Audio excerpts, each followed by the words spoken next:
ఓం నమో రామదూతాయ. మనకు శ్రీమద్భాగవతంలో నవవిధ భక్తి మార్గాల గురించి తెలుపబడింది. మనం ఇప్పుడు వాటి గురించి తెలుసుకునేటువంటి ప్రయత్నం చేద్దాం. శ్రవణం కీర్తనం విష్ణోః, స్మరణం పాదసేవనం, అర్చనం వందనం దాస్యం, సఖ్యమాత్మ నివేదనం.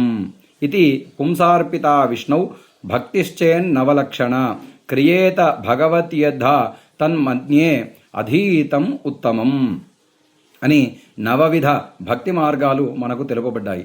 ఈ 9 రకాల భక్తులు విష్ణువుకి లేదా ఇష్టదైవానికి అర్చించినట్లయితే గనక అదే ఉత్తమమైనటువంటిదని జ్ఞానము అని ప్రహ్లాద వచనం.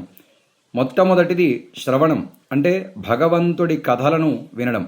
రెండవది కీర్తనం, భగవంతుడి యొక్క మహిమలను గానం చేసుకోవడం. మూడవది స్మరణం, నిరంతరం కూడా భగవంతుణ్ణి స్మరిస్తూ ఉండడం. నాలుగవది పాదసేవనం, అంటే భగవంతుడి పాదాలను సేవించడం. ఇంకో రకంగా గురువుని గాని తండ్రిని గాని నిరంతరం సేవిస్తూ ఉండడం.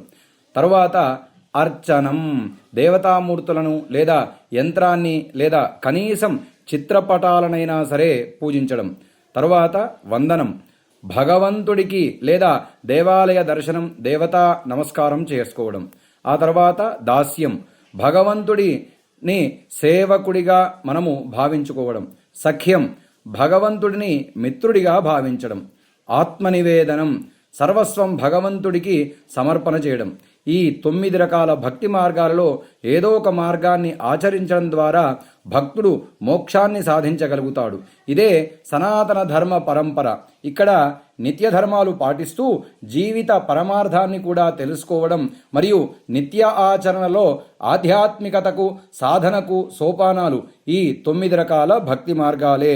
కాబట్టి ఎవరికి ఏది వీలైతే దాంట్లో పాల్గొని ఆ సేవను చేసుకోవడం ద్వారా స్వామివారి అనుగ్రహాన్ని పొందిన వారం అవుతాము.